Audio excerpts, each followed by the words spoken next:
may nuyu également les Sénégalais de la diaspora.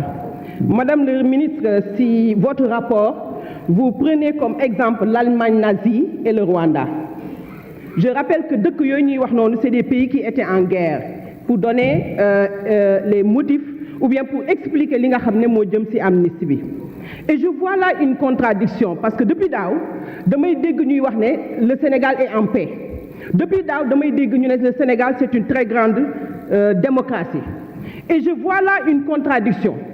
Donc si bu ñu demee ba nga xam ne ñu ngi ñuy comparer ak Rwanda di jël comparaison ci li nga xam ne mooy Allemagne, c'est parce que 12 ans yi ngeen fi toog yëpp ça ne va pas ici dans ce pays. Et qu'est-ce qui s'est passé? Mooy ne vous avez abusé du peuple sénégalais. Vous avez fait souffrir le peuple sénégalais te li may wax nii madame le ministre ci rapport bi laa ko gis. Qu'est-ce qui se passe dans un pays en guerre? Assassinat, torture, emprisonnement, viol. Et depuis 2012, c'est ce qui se passe au Sénégal. Donc il n'y a rien qui nous différencie d'un pays en guerre. Et qui est l'instigateur? C'est le président Macky Sall.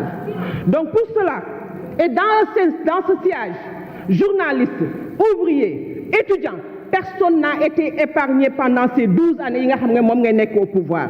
Nous, députés de Yewwi Askan Wi, nous avons pendant longtemps attiré l'attention des ministres qui passaient ici sur les tortures, sur les répressions excessives.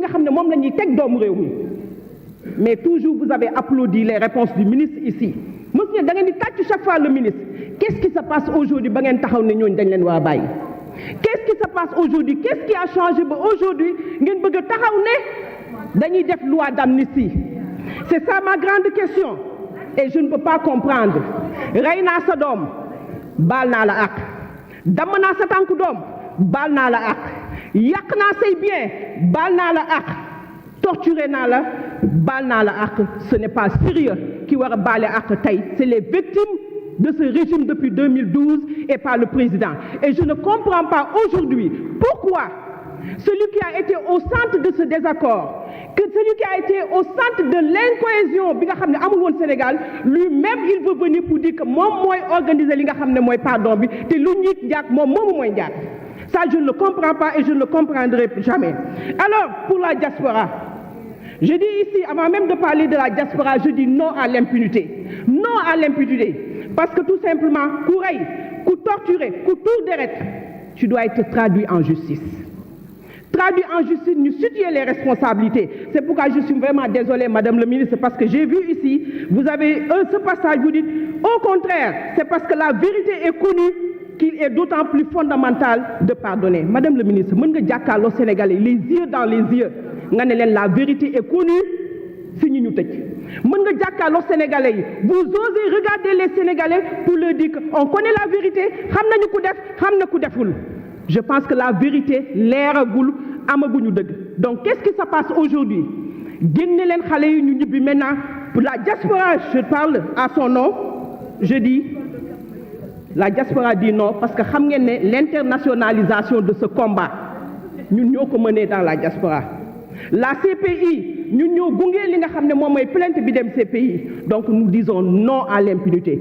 On n'est pas d'accord, il faut que la vérité jaillisse. Et maintenant pour nous de PASTEF, on n'a jamais été demandeur, je le répète. Le président Sonko n'a jamais été demandeur. Yéen a ko def, yéen a koy dindi. Et à la fin de la soirée, je pense que les gens vont comprendre. Madame le ministre, vous avez fait souffrir les Sénégalais. Man Aïcha, en tant que députée de la diaspora, je ne le pardonnerai jamais. Combien sont les Sénégalais de la diaspora ñoo xam ne tey mënuñoo ñëw seen yaay génn na àdduna mënuñoo ñëw seen baay génn na àdduna mënuñoo ñëw diaspora yoo xam ne toog nañu ay weer mënuñoo seet ci seen mbokk. Pourquoi? Parce que dañ leen soupçonné ne wala dañu wax ay opinion yoo xam ne dëppoowu la ki nga xam ne mooy njiitu réew mi dañu def ay position yoo xam ne dañ leen caricaturer teg leen et pourtant fii ci biir réew mi nit a ngi def lu ko yées ñu bàyyi la ngay dem fu la neex di dellu ci. Donc Madame le ministre, je retiens la question fondamentale de l'honorable député Oumar Sy et je pense que vous allez oser répondre juste et précise à cette question. Je vous remercie. La parole est à notre collègue Barthélémy Toye, suivi de Oumar Cissé.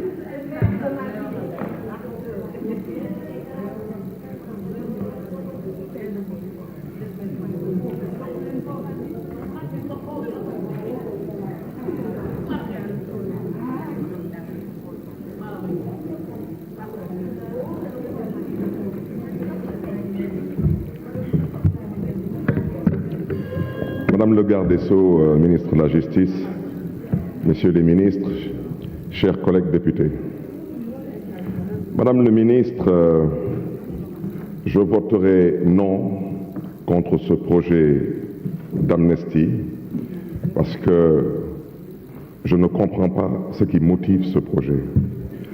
Un coup, on veut nous faire croire que c'est pour réhabiliter les acteurs politiques qui, semble-t-il, ne sont demandeurs de rien du tout.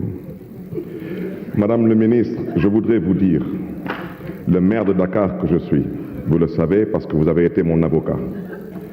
Vous savez aujourd'hui que je suis exclu des listes électorales pendant 5 ans parce que j'ai été définitivement condamné dans une attaque lâche contre une institution de la République. Attaqué avec des vidéos à l'appui, je suis le seul à être jugé. Personne d'autre n'est jugé. Et aujourd'hui, je suis exclu des listes électorales. Ça veut dire que si l'élection se tient en 2029, je ne peux pas être candidat et je ne peux plus être candidat à la mairie de Dakar. Ça veut dire que si aujourd'hui, on considère que moi qui suis attaqué dans une institution de la République, je n'ai plus le droit de pouvoir compétir parce que j'ai soi-disant été jugé par des magistrats qui se disent être indépendants. Je préfère ne pas commenter parce que je préfère garder mon opinion personnelle. Je pense aujourd'hui, et là je m'adresse au président de la République, qu'on n'a pas besoin d'une loi d'amnistie pour réintégrer les acteurs politiques. Tout ce qu'on a besoin, c'est de modifier quelques articles de la loi électorale. Parce que tout le monde sait que les articles 29, 30 et 57 de la loi électorale ont été des articles à la limite particuliers pour cibler des acteurs politiques et les empêcher de pouvoir être candidats. Donc, je souhaiterais demander au président de la République de bien vouloir reconsidérer sa position. Madame le ministre, je ne partage pas le point de vue de certaines personnes. Je suis un acteur politique, un opposant, j'ai participé à presque toutes les manifestations dites violentes pendant ces 20 dernières années. Je peux vous dire ici que lors de ces dernières manifestations, de mars 2021 à peut-être 2024, j'ai été au cœur de toutes ces manifestations. Aucun leader politique n'a donné d'ordre ou d'instruction pour tuer qui que ce soit dans la rue, policiers comme manifestants. La plupart de ces manifestants, semble-t-il, auraient été tués par balle. Mais si nous devons pardonner, mais disons-nous au moins de la vérité, parce que comment oublier sans savoir? Dites-nous au moins ce qui s'est passé, parce que c'est vous qui avez fait les enquêtes. Comment pardonner sans connaître la vérité? Au moins par devoir de mémoire et par respect à toutes ces victimes. Qu'on se dise au moins des vérités. Si le président de la République veut pardonner, le président de la République doit aujourd'hui prendre sur lui, s'il est sincère, la responsabilité de sortir tout le monde de prison et de permettre à tout le monde de participer à des élections. Laissez les Sénégalais juger et voter. Ça ne sera pas la fin du monde. Le génie sénégalais a toujours su surmonter des difficultés. Députés du pouvoir comme députés de l'opposition, nous ne sommes que des Sénégalais. Et aujourd'hui, les Sénégalais sont confus, les Sénégalais sont tendus. Mais pourquoi le sont-ils? Mais parce que les Sénégalais réclament une élection. Et c'est au président Macky Sall de faire preuve aujourd'hui de hauteur, de grandeur. Oui, il dit qu'à partir du 2 avril, il n'est plus président de la République du Sénégal. Mais en même temps, il nous dit qu'il ne peut pas partir le 2 avril parce qu'il n'a pas de successeur. Mais en même temps, il dit qu'il ne sait pas qui doit organiser l'élection. Mais c'est lui qui doit l'organiser. Et je pense que c'est là-bas que se trouve, Madame le ministre, la cohésion nationale. C'est là-bas que se trouve la paix. Chers collègues, dépassionnons le débat. Monsieur le Président de la République, les Sénégalais vous attendent sur une date pour l'élection. Les Sénégalais attendent de vous votre pardon. Libérez les détenus politiques, libérez les prisonniers politiques, libérez les leaders politiques et laissez le soin aux Sénégalais de choisir le prochain président de la République. Que le Sénégal connaisse une fois de plus le charme de la démocratie. Et je sais, Madame le ministre, qu'on saura éventuellement compter sur vous. Je vous remercie. Merci.